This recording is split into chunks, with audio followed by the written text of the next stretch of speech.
আরিচা ঘাট বাংলাদেশের একটি নৌবন্দর। এটি মানিকগঞ্জের শিবালয় উপজেলায় অবস্থিত। ৯০ দশকের আগ পর্যন্ত উত্তর, দক্ষিণ এবং পশ্চিমাঞ্চলের লক্ষাধিক মানুষের রাজধানী সহ দেশের বিভিন্ন প্রান্তের সাথে একমাত্র যোগাযোগ মাধ্যম ছিল এই আরিচা ঘাট। ভারত পাকিস্তান বিভাগের আগেই যমুনা নদীর পাড়ে মানিকগঞ্জের শিবালয় উপজেলার এই আরিচা ঘাট দেশের অন্যতম বড় নৌবন্দর। কলকাতা আসাম রুটের জাহাজ স্টিমার এই ঘাটে ভিড়ত। এখানে ছিল বড় বড় পাটের গুদাম এবং আরিচায় গড়ে উঠেছিল জমজমাট ব্যবসা কেন্দ্র। ১৯৬৪ সালে ঢাকা আরিচা সড়ক চালু হওয়ার পর আরিচা থেকে যমুনা পার হয়ে নগরবাড়ি এবং আরিচা থেকে যমুনা পদ্মা পার হয়ে দৌলতদিয়া ঘাটের সঙ্গে চালু করা হয় ফেরি সার্ভিস। সেই সঙ্গে আরিচা নগরবাড়ি হয়ে ওঠে উত্তরবঙ্গ এবং আরিচা দৌলতদিয়া হয়ে ওঠে দক্ষিণ পশ্চিমবঙ্গের সড়ক যোগাযোগের অন্যতম প্রধান প্রবেশপথ।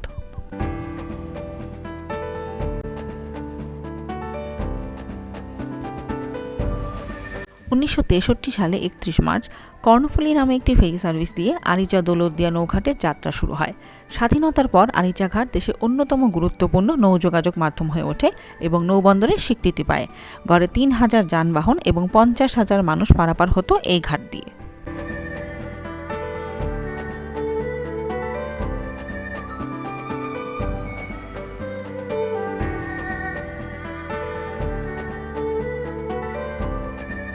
বাংলাদেশের প্রধান ৩টি নদীর একটি যমুনা। এটি ব্রহ্মপুত্র নদের প্রধান শাখা। বাংলাদেশ পানি উন্নয়ন বোর্ড কর্তৃক যমুনা নদীর প্রদত্ত পরিচিতি নম্বর উত্তর পশ্চিমাঞ্চলের নদী নম্বর ৭৬।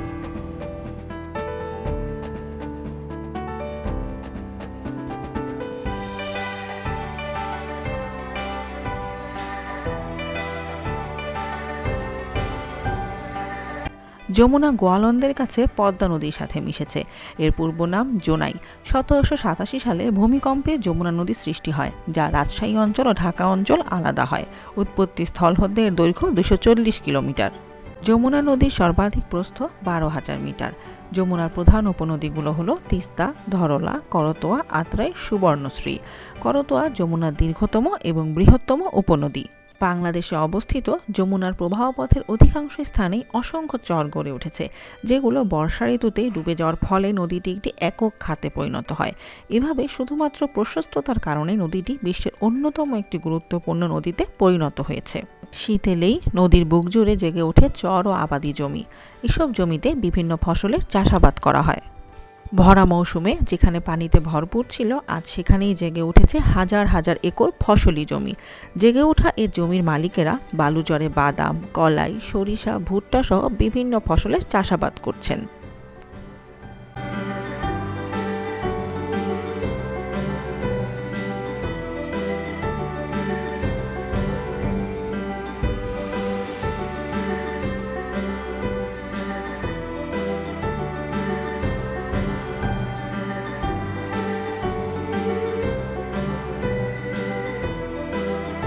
ওপারে গেলেই দেখা মিলবে হলুদের বিশাল সমারোহ।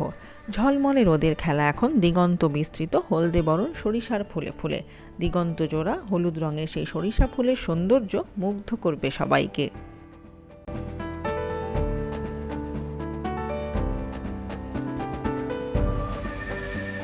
নদীমাতৃক আমাদের এই দেশে নদী ছাড়া বাংলার পরিবেশকে আলাদাভাবে কল্পনা করা যায় না, বরং বাংলার রূপ বৈচিত্র্যকে কল্পনার মতো সুন্দর করে তুলেছে জালের মতো ছড়িয়ে ছিটিয়ে থাকা অসংখ্য নদী।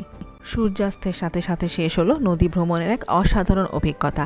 আরিচা ঘাটে নদী ভ্রমণের আপনাদের অভিজ্ঞতাও শেয়ার করতে পারেন আমাদের সাথে।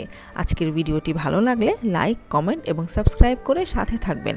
আমাদের ফেসবুক পেজেও ফলো দিয়ে সাথে থাকতে পারেন। ফেসবুক পেজের লিংক ডেসক্রিপশন বক্সে দেওয়া থাকবে।